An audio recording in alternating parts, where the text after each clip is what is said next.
Hello, hello. How's it going, Clayton? Good. How you guys doing? Doing good.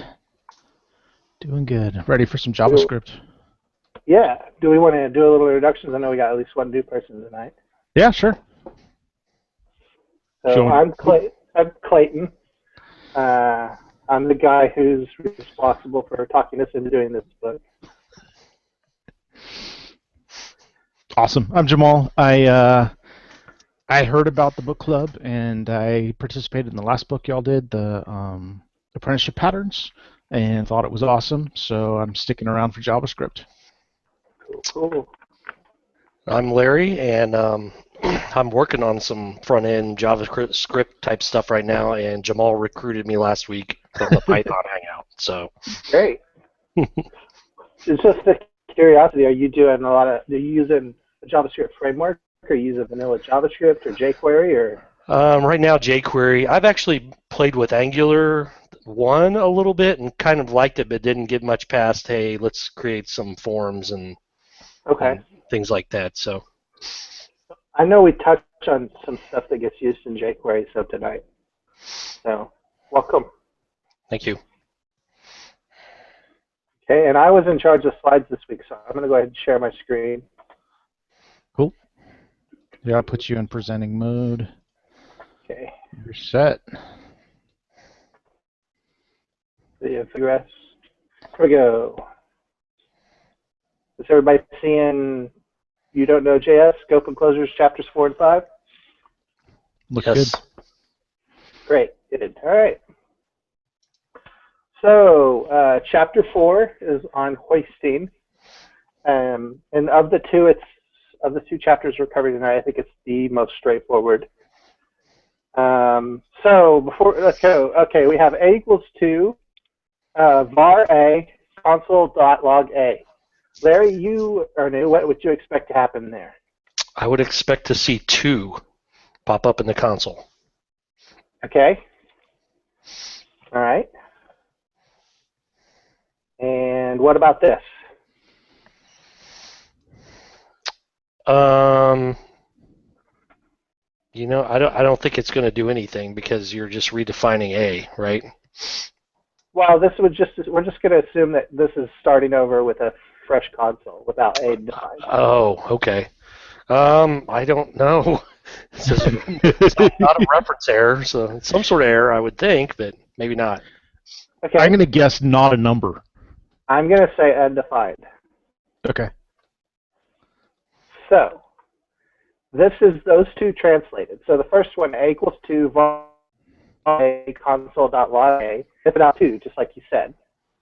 And what it does is it separates 2 and the var A, and it actually moves the var A up to the top.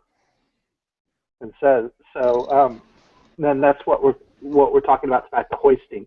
Anytime where you have a declaration of a variable in JavaScript, it always gets moved to moved up to the top. So you think about it as 2 separate actions. You have the declaration of the variable and then the assignments of the values and the execution of the code.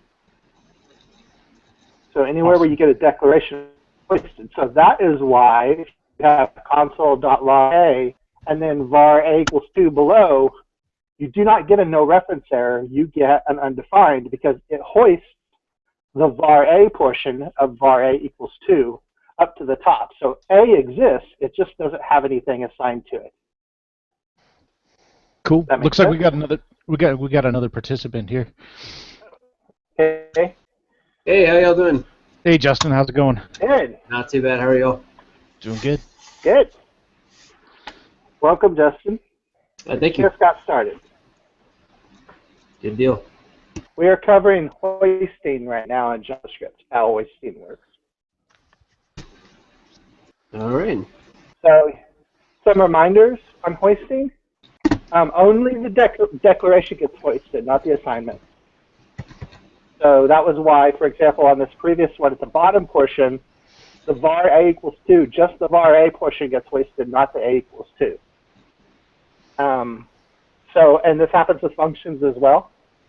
So, and hoisting occurs inside of the scope. So if you call foo at the top, and then you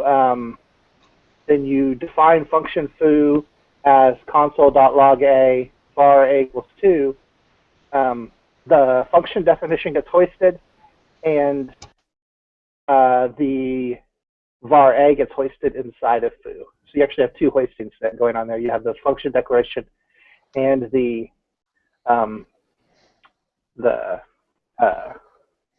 var a declaration. That's so strange. Did they explain why it does that? No, it's just this is how it is in this language. Okay. So I guess going back to last week, right? We talked They about went into a little bit of like the compiler theory portion. Yeah, exactly. With the scope being kind of like its own entity, in that it goes through the compiler, recognizes it's kind of like a two-pass compile, right? There's that first where it does all the left-hand references and it figures out all that stuff, and then it does the second thing where it then like figures out what that stuff does. So maybe basically it does all the left-hand references first, and then it goes through and does all the right-hand references. Okay. It's the best way I can interpret that from what we talked about last week. Okay. Yeah, I think that makes sense. So here we go. Oh, actually, I think I may have messed up on this one. Foo gets called before it's defined here, so I don't know why they didn't have that show as a reference error. But here on the next page, we have an example. These are two different codes. We have foo called before var foo. So foo is foo is a variable that has the function bar assigned to it. And so if you call foo as a function, you get a no reference error because it doesn't have a function assigned to it yet. It does exist as a function. So like if you look here, var foo, this is at the top left portion here. Var foo itself will get hoisted. So foo exists, but it's just a variable reference. It doesn't have anything assigned to it yet. The function isn't assigned to it yet, and so when you try to call it as a function, it throws a no reference error because it's trying to call. It says this is a function. It's a variable that's not defined. So you get a reference error when you call bar. So isn't bar getting hoisted too, or is it not getting hoisted? So let's look here. Foo is a type error. Bar is a reference error. If you call bar,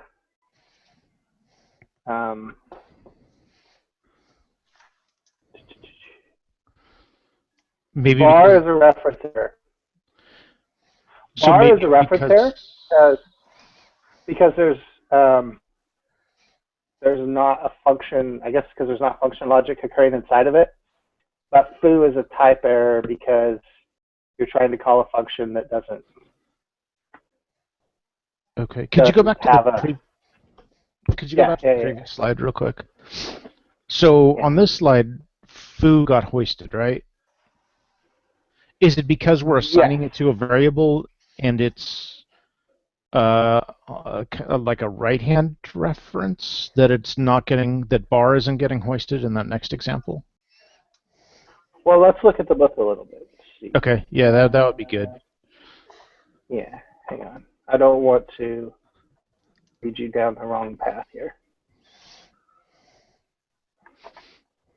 I thought hoisting was going to be the easy one. I don't mean to make it hard. It just doesn't make sense. No. Here we go. The one I'm looking at right now is the foo called and function defined below it, right here, in the center of top center of my screen. It says the function foo's declaration, which in this case includes the implied value of its actual function, is hoisted such that the call on the first line is able to execute. Okay. also go, while previous snippets were simplified that they only included global scope, the foo function we are examining exhibits that var A is hoisted to the top of foo, not obviously to the top of the program. Which makes What if we took Peter Gregory's 200K and built our own company? Hello? Sorry, that was probably me. Okay. Something started playing on my computer. Okay. So yeah, so inside of foo, var A gets hoisted, but the function itself gets hoisted. Its declaration gets hoisted. Yes. Which in this case includes the implied value. So for some reason, the implied value gets hoisted as well. Okay. So only while any assignments that are executable logic are left in place, if hoisting were to rearrange. Okay. Yeah, I don't know why in this case the function logic gets hoisted as well. I guess because. I think it's because we're setting that function to a variable, and then it's just like, I don't need to hoist that. But yeah, that's yeah. just a guess. So let me go back to my slide here.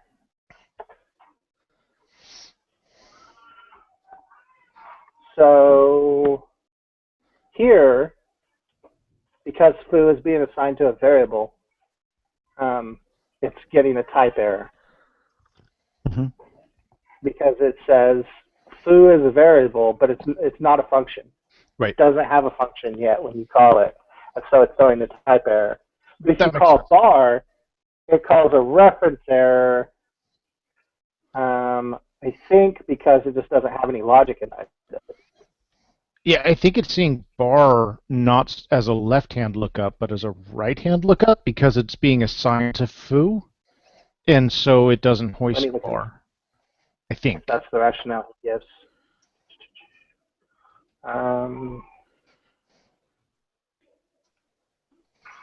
Because it's an assignment rather than a declaration, even though it's assigning the result of a declaration, then it's just like, no, I'm not going to hoist that. Oh, see, okay, here we go. The snippet is more accurately interpreted with hoisting as var foo, then call foo, and then the call of bar, and then foo equals function, var bar equals self. So that's why. Oh.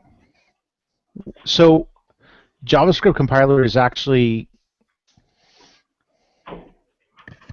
Wow. Why is it doing that? No, no. It's JavaScript. It's weird. Okay. All right. I'll let it go. It doesn't make a lot of sense to me, but I'm not going to make us review this anymore. Bar is not defined. Okay, yeah, here on the right-hand side is this function. Foo is not a function. Bar is not defined. So, okay. Yeah, because bar is being called on the global scope. So here we go. Priority of hoisting. Function declarations get hoisted before variable declarations. So if we have a foo call at the top, and then we have var foo, and then we have function foo, and then we have foo equals function, anonymous function, it's going to return function foo. Because the function gets hoisted and overrides everything else. Okay, so before isn't meaning time, it means that it's actually defined first at the top of the file. Yeah, I guess. Yeah, so function foo exists at the top of the file, and then var foo gets declared. Yeah, so yeah, the arrow says, so the thing on the left is, the thing on the right is how the compiler interprets it. The compiler interprets it as, oh, here's function foo, and then you just call foo, and then you say function equals console.log2. Mm-hmm. It doesn't even, or foo equals function console.log2. It doesn't even, it just ignores var foo because it's like, I already have a var foo. Like, I already have foo.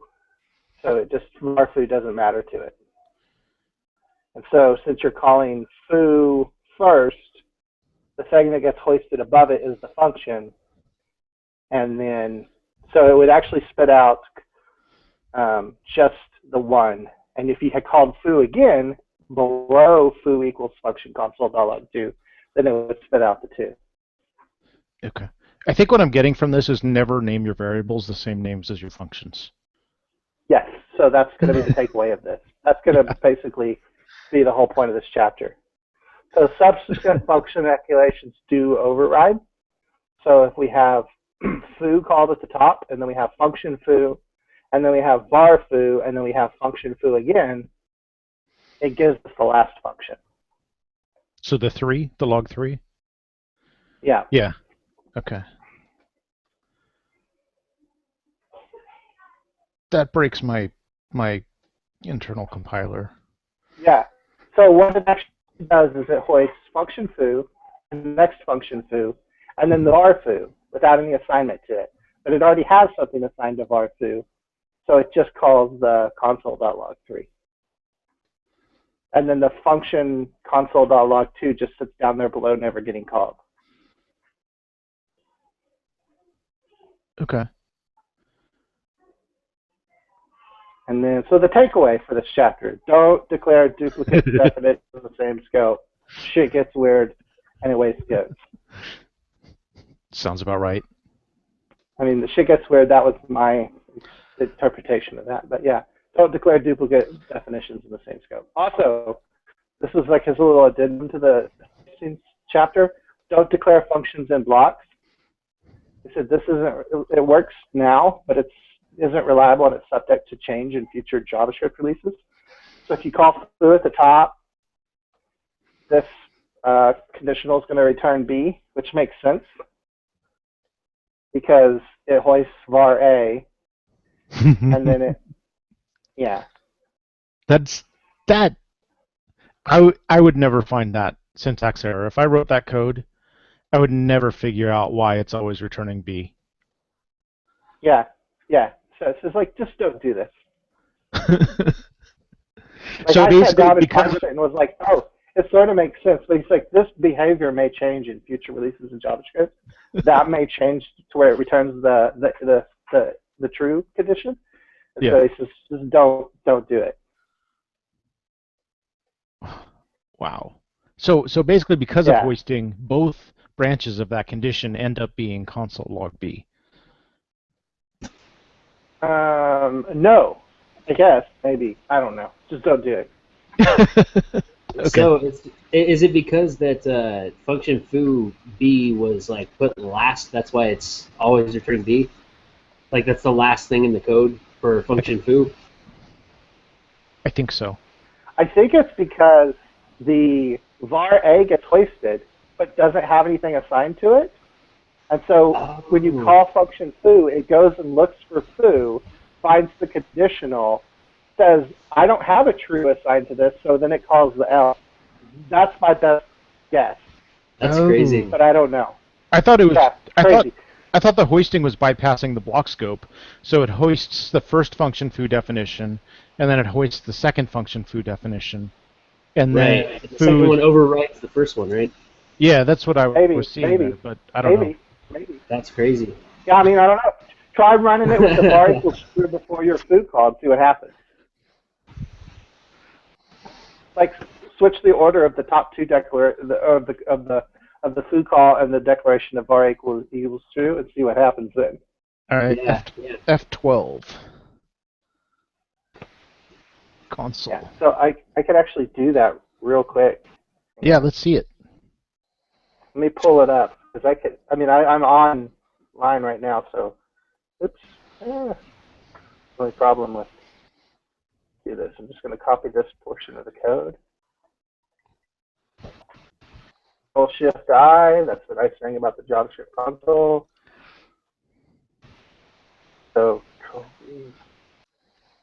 we're going to take out this line and insert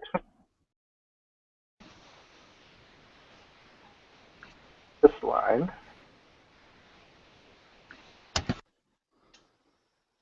I hope if I called it correctly. Now let's see what happens. uncaught syntax function. error.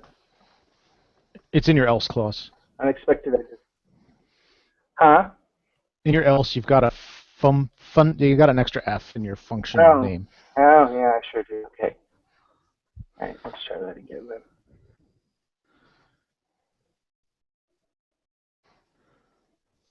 B. So you set A to true, so I guess that's right. It is overriding it because it returned B. So it's hoisting the definition twice, and B gets assigned to both. Function both twice. blocks. Yeah. Yep. Apparently. That's crazy. Yeah. Yeah. So, yeah, that's the thing. Declarations are hoisted and exceptions do not. Beware duplication of declarations inside a scope. No. Lives run. How's yours? This is the best XKCGA joke I could find that was even tangentially related to this topic. That's awesome. Yeah. So we got scope now, right? We covered it really well last week. So great. Closures are going to be easy. Or, you know, mythical and elusive, whatever. Definition. Definition of a closure. When a function is able to remember and access its lexical scope, even when that function is executing outside of its lexical scope. So here is a not super helpful example, but we will get more helpful as we go on. So function foo, var a equals 2, function bar, console.log a. It has access to a because it can reach up inside of there and grab it. And so you can actually, and it stores what a means to it. So they'll call foo, go get 2. This just means, you know, functions inside of functions have access to each other. That's simple enough.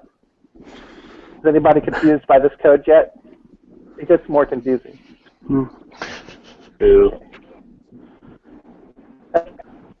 More illustrative example. Function foo, var equals 2, function bar, console.log a. Return bar, var baz equals foo. So that we call baz as a function. You get 2. So you're calling the function bar 2 layers deep, but it's still access to A because its lexical scope closes over all of the inner scope of foo. That's not that much more complicated. So here we go. So like that A equals 2 normally you would not be able to get to that var A, right? Because it's in the scope of that function foo. But we wrapped it in that function bar, and then we can still get to it because we've returned that function out of foo, and then we're able to access it. Right. Yes, and that gets super powerful the more we do it and the deeper we go with it. So we have var fn, function foo, var equals 2, function baz, console.log a. Fn equals baz. Now remember, Fn got declared on the global level, so it has access to it. So Fn equals baz, assign baz to a global variable. And then outside of all of that, we have function bar, which calls Fn as a function. So if we call foo, and we call bar, we get 2. If we call bar without calling foo first, things blow up. You get a type error. Foo sets up and assigns Fn for us. So foo actually has to execute in order to set Fn equal to baz, which is the closure. Right. That because if foo never executed, I guess the compiler wouldn't know about the Fn variable, right? Right. Yeah. Well, it would know that there is an Fn variable declared, but it would not you would not be able to call it as a function. You would get a type error because you're trying to call an undefined. You would try to call a variable with that's undefined. Okay, that makes sense. Undefined means something weird in JavaScript. Defined means it has something assigned to it, not that it's been declared. Okay. Yeah, that makes sense. Yeah. So basically, just say, hey, this equals nothing, right? Yeah. Why are you trying to call it as a function? Yeah. Yeah. You can't call it as a function inside of var if it doesn't ever get a function assigned to it. Yeah. Okay. If you called just fn without the braces, it would and then the semicolon, it would give you an undefined instead of a type error inside of because it was never defined because foo was never called, right? Right. And it was defined within foo, or no? Yes. Well, no, it's defined out. It's declared outside of foo. It's actually assigned inside of foo. And if something is not assigned and you try to call it, it returns as undefined. I had a live icon blocking var fn. Yeah, that's why. Okay. I was like, wait a second. Yeah, but I got you. I can see it. Okay.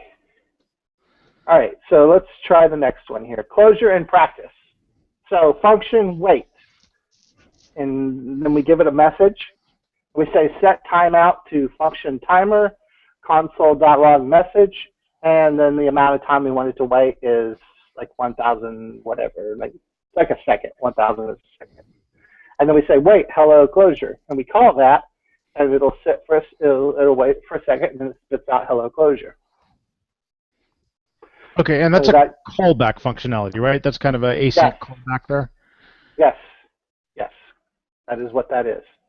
And then the other one, we're making a robot factory.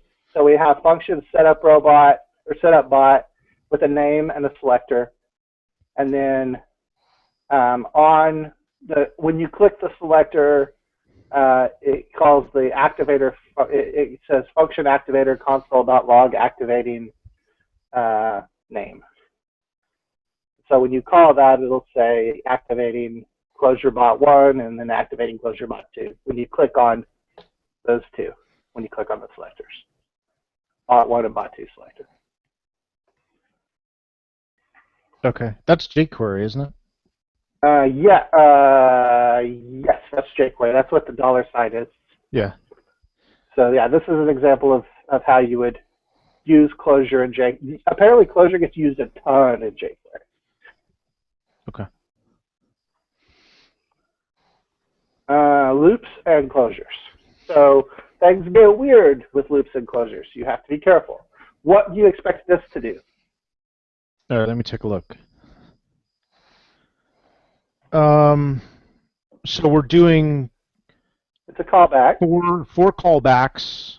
5 callbacks. 5 callbacks? Oh yeah, less than or equal to 5. Okay, so 5 callbacks. They're probably going to happen pretty close to each other, but the timer. They're going to happen a second apart. Well, because the timer tells it to wait a second. The timer tells it to wait. I times a second. I times a second. So wait that many seconds. So the first one will wait 1 second, second one will wait 2 seconds, 3 seconds, 4 seconds, 5 seconds. So if you run this, that is not what happens. Okay. What happens? It waits 6 seconds and spits out 6, and then it waits 6 more seconds and spits out 6, and then it waits 6 more seconds and spits out 6. Why does it do that? Because it leaks scope. Until because it's a var loop. Yeah, because it leaks scope, and I gets set, and then leaks, and so when the callback happens, it's calling I when the callback happens. And I is a closure to that global variable. I guess it doesn't need to be a closure, it's global. I becomes a global variable when it's set inside of this for loop, yes. Or, well, whatever scope it's in. It exists inside of that scope, inside of the entirety of that scope, and stays fixed. That's horrible. Yes, it is horrible. So the output gives us the value of I after the loop terminates, which is 6. I is getting set at the global level, so the function timer is getting declared over and over and writing over itself until it gets to 6. By the time the set out callback fires off and use psi, it's been set to 6 and gets called as 6 5 times. The loop leaks scope. So there are ways to fix this. An IIFE alone does not solve the problem. It gets part of the way there. So if you run this version with a, so okay, for the new guys, an IIFE just means, well, this is what we call it. I don't know if IIFE is the way you say it, but this is how we've been saying it. An IIFE is a function that runs immediately, and it's wrapped by brackets. And the reason you do that is to enclose. Or no, I mean parentheses. Yeah, the reason you do that is to. It wraps. Yeah, go ahead. Go ahead. I was just going to say the reason you would do something like this IIFE is because it's going to make the scope. It's going to narrow the scope of everything declared in that function, so that it stays in that function rather than leaking out. Not true. Well, but the for loop still has I. Right. In this case, it's a closure. The for loop is still using I. And the closure is still using I. Okay. And so I still exists on the global level. So this does not fix our problem. When you run it, it still spits out 6, 6, 6, 6, 6. Right. Because if I was declared inside of that IIFE, it would work. Maybe. So to fix that, you say var j equals I. And you keep j inside of the IIFE. So that's what you get when you assign var j equals I. That seems like a lot of work to make that happen. Yeah, it is. It is a lot of work, and we're going to find ways to clean that up. So here's a slight improvement. The one that is a slight improvement, I think.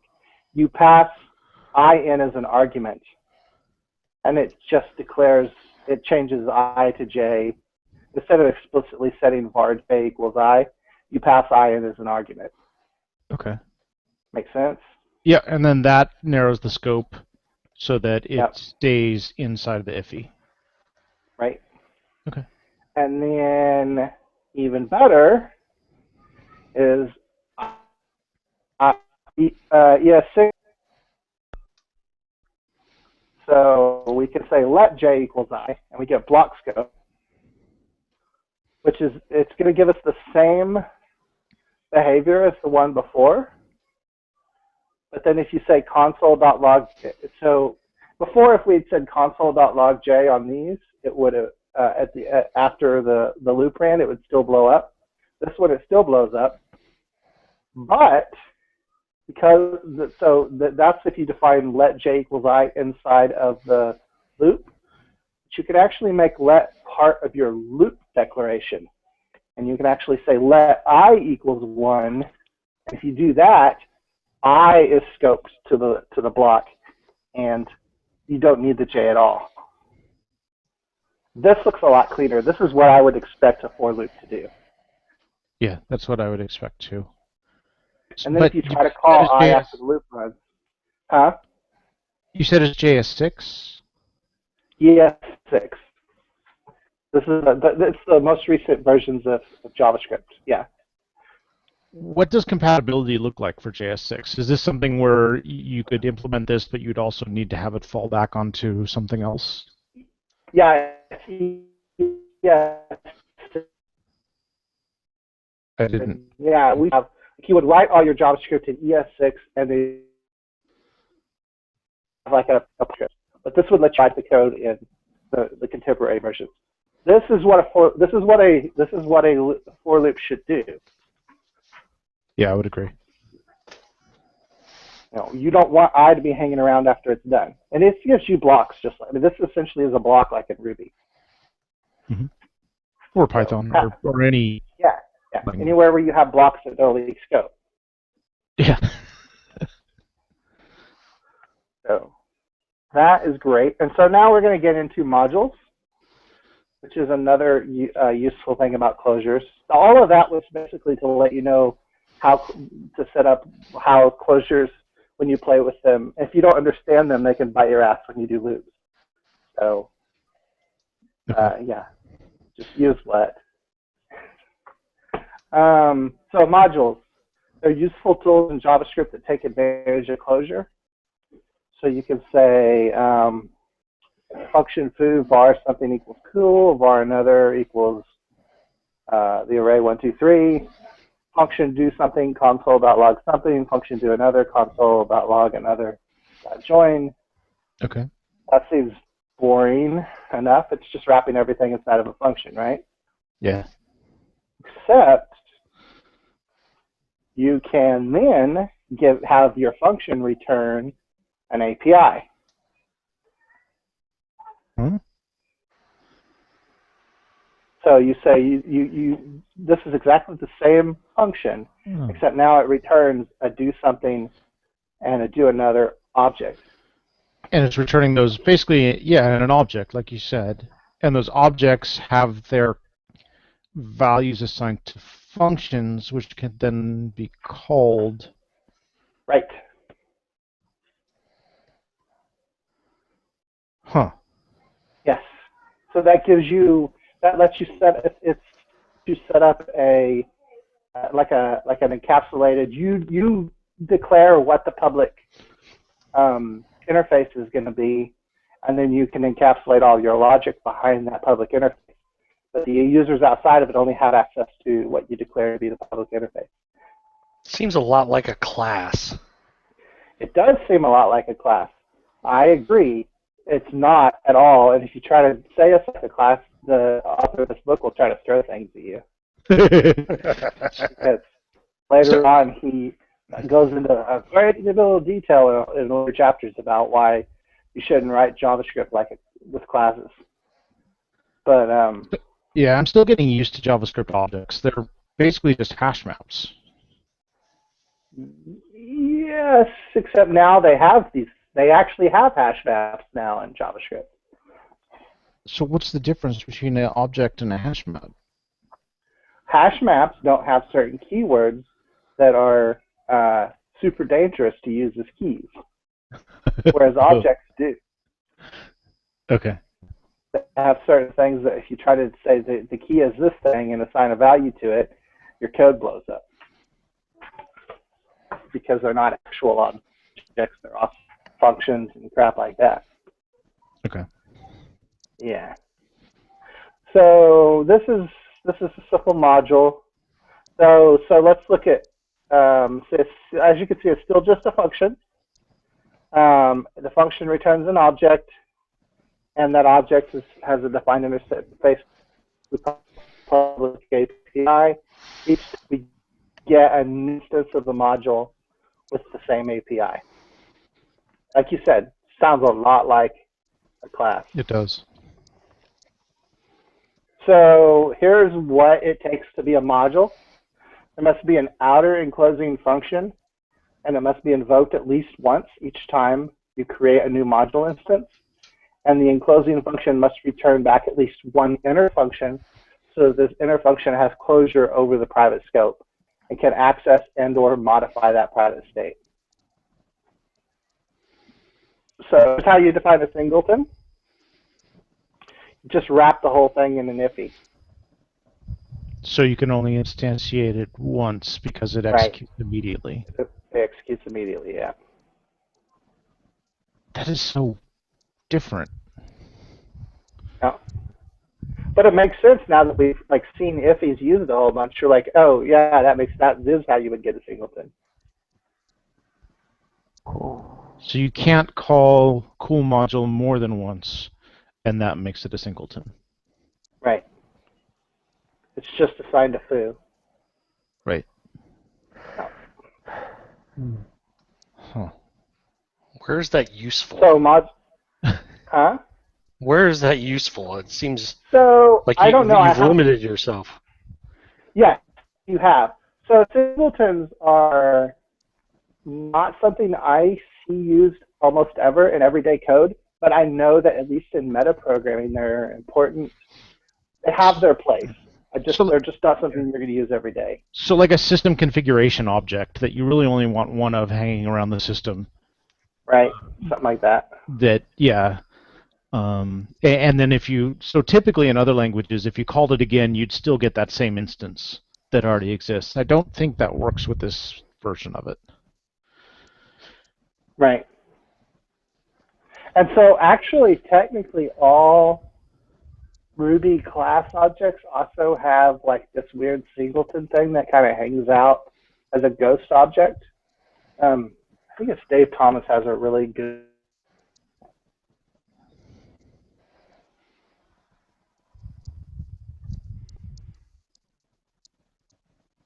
I think we lost you, Clayton. Yeah. Clayton? You still there?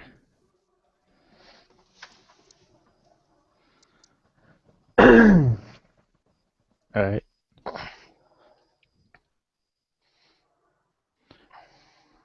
So yeah, I mean, a singleton.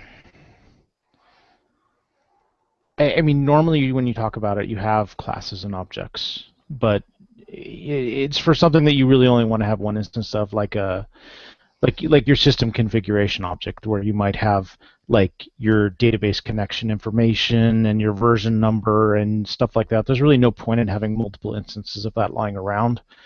So you might use a singleton pattern to define that. Or if you have like a factory pattern, which I guess that's getting a little more complicated, but oh, and we lost Clayton. Hopefully he's able to join back in.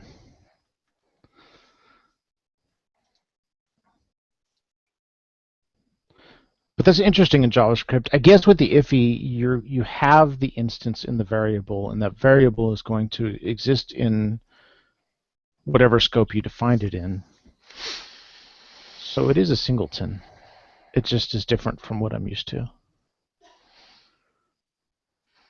Yeah, that was interesting. I don't think I've ever seen that before, but I haven't looked at a lot of JavaScript and mainly familiar with Python, so I was just kind of like, well, that's kind of weird. Like, you used to, since it looks so much like a class, you're used to reusing classes everywhere, right? Mm-hmm. So Totally. Clayton's back. You're back. Yeah, sorry. Hang on just a second. Can you hear me? Yep. You try turning it off and on again? Yeah. Did you try turning it off and on again? That's hilarious.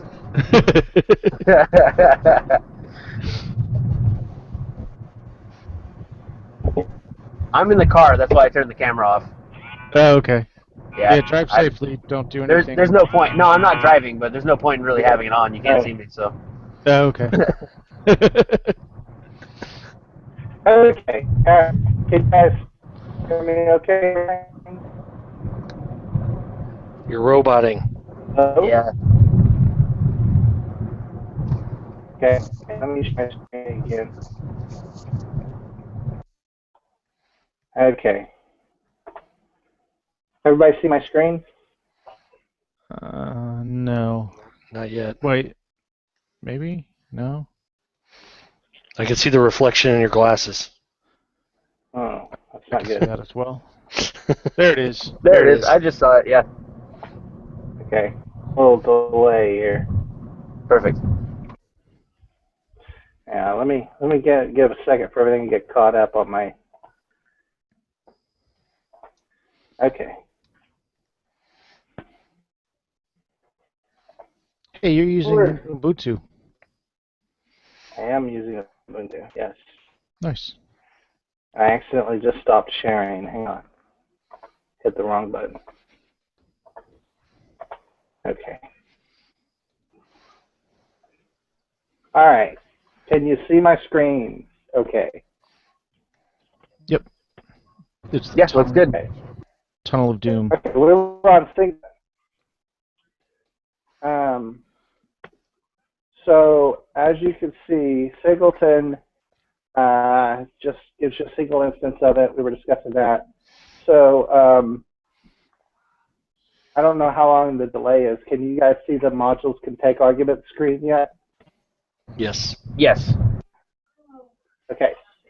So modules can also take arguments because they're functions So you have cool module that has an ID, and then you can have a identify function, and then it returns an object with an identify key that returns the identify object, which seems kind of not super useful. But I think that's similar to your typical example of a closure, though, where you have like the power object, and then you power 2, it becomes squared. Power 3, it becomes cubed. Right. Okay. So modules with named objects as APIs. So this whole thing, the left and the right, is all one giant batch of code. I had to break it up into 2 to get it all on the screen. So we have variable foo has a singleton of cool module that takes an ID.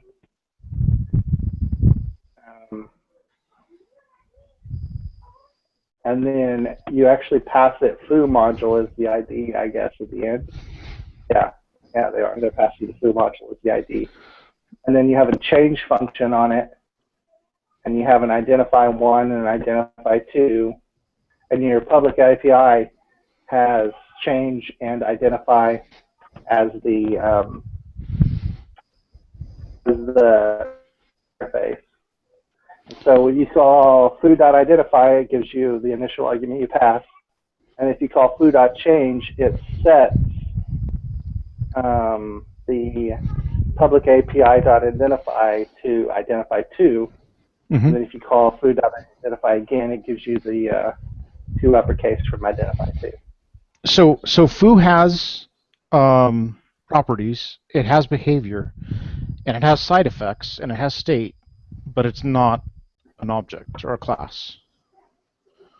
It's not a class. It's a function. It's a module. This is what they call a module. It's a very similar concept to a class. Yeah, I think you can do a lot of the same kinds of things.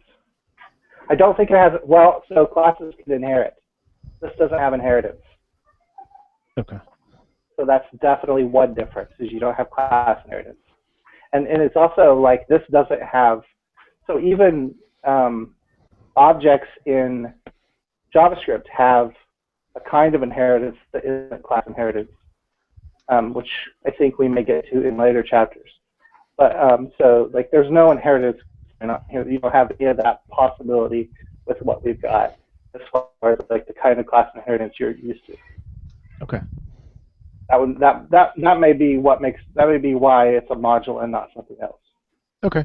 I'll accept that, and I think I'm okay with that. I'm okay with no inheritance. Yeah. Well, I mean, yeah. A lot of times you don't need inheritance. Yeah. So okay, we can do a factory with our module. So we have a variable my modules, and we have a manager IIFE with a variable of modules equal object. Let us build a list of modules. Module factory API. So the important line in here is the one I've got in Ray. Module key module name, which is the key, equals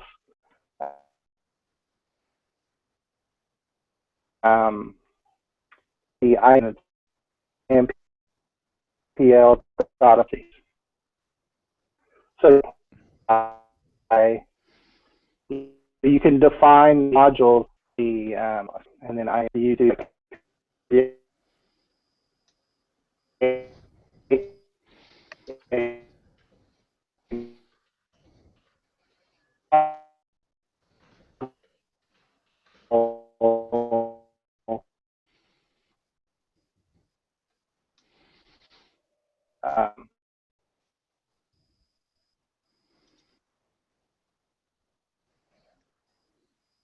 again? Nope, I heard you. Okay. All right. you hear it all now? Yep. Okay, good. I was just making sure. Everybody just reading the code? Is that what the deal is? I wasn't hearing you there for a few minutes, for like 30 seconds or so. Yeah, it was about Okay. 30 seconds where I couldn't hear you. It was breaking up real bad. Okay, sorry. So what this does is this creates like a module defining module. This is a module you can use to define and hold other modules. So it's JavaScriptception, basically. Yes, exactly. So you have a module factory, and then ES6 is offering the ability to define something called static modules, which are not these kind of function modules that we've had. And so as opposed to non-static function modules. So these you can just like redefine the function whenever, right? Like you can say like function, well, you say var my modules equals this, and then later on you can just say like my modules equals whatever else. Mhm. And then ES6 is having a way to set it up where you have like static files that have modules in like Ruby, where in a file you could include the module in other files and inherit the behavior of that module, that kind of thing. Okay. So almost like a So let you mix-in? import either. Yeah. So you can import individual functions from the module, you can import groups of functions, or you can import the entire module itself.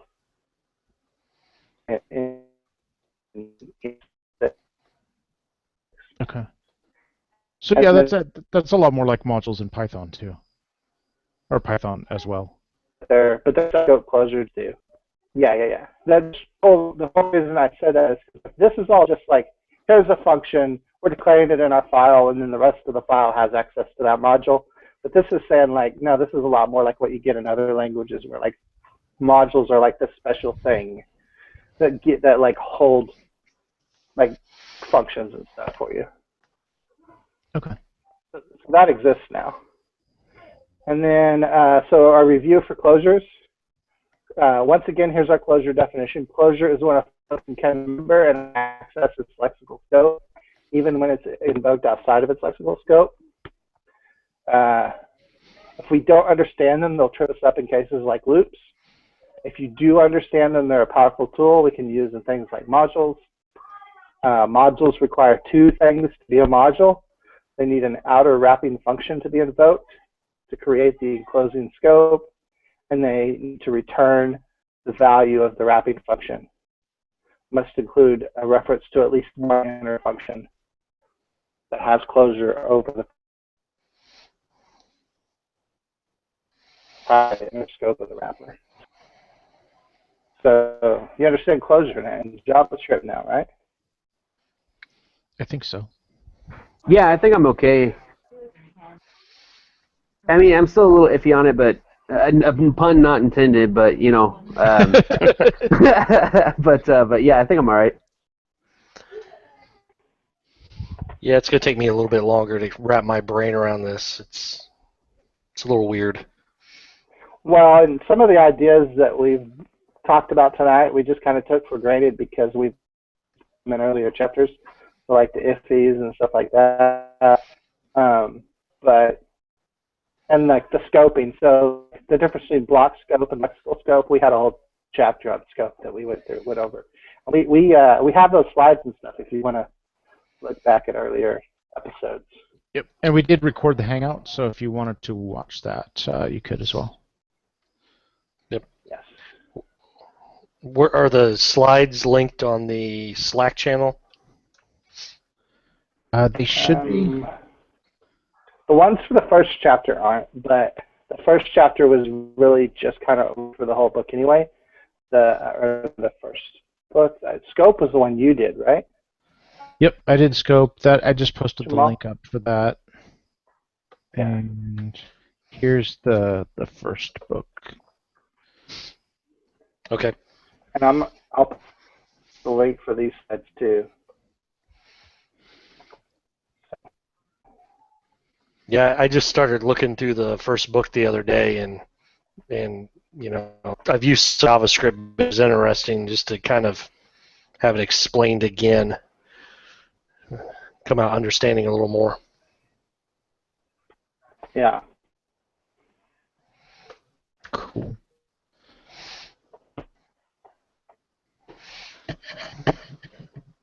So next we're covering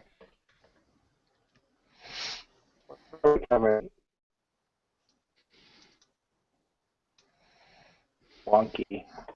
I still be a little. I think my wife may be my internet with or something. Oh, ha ha. This is where we have object prototypes. Oh, that's what you were talking about. Was with their kind of inheritance-like thing. Okay. Yeah. So like the first section, I would say we need. So there's 6 chapters in this book. I would say we cover 3 next week and then the 3 after that. And call it. Fair enough. So do this or that. This all makes sense now, and objects. I don't know. The objects one may be its own monster that needs to be its own week. Oh yeah. Yeah, we don't need to try to cover objects next week. Let's just do this or that, and this all makes sense now.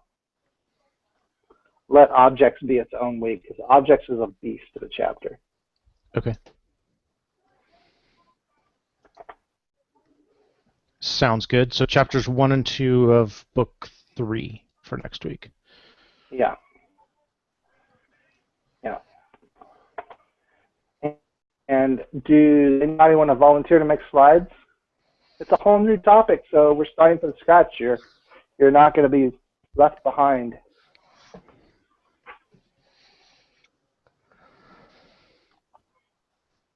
Note. Okay. Well, we'll hash it out in the chat. All right. We'll hash it out in the chat. Let's call it a night. You guys, thanks for doing this. Thank you. Yeah, thanks for joining in. Yeah, Glad thanks so you're much, Clayton. That was really informative. Yeah, I learned a lot. Yeah. Nice. We'll come back next week. You'll learn all about what is essentially self and JavaScript next week. How JavaScript references its own, what this means and all the different ways this means. And if I remember right, it means different things in different contexts. So it's really interesting and complicated. So yeah, come back for next week and we'll have a lot to talk about. Yeah. Yeah, for sure. That sounds good. Nice. All right, we'll see you guys next week. Cool. All right. Bye.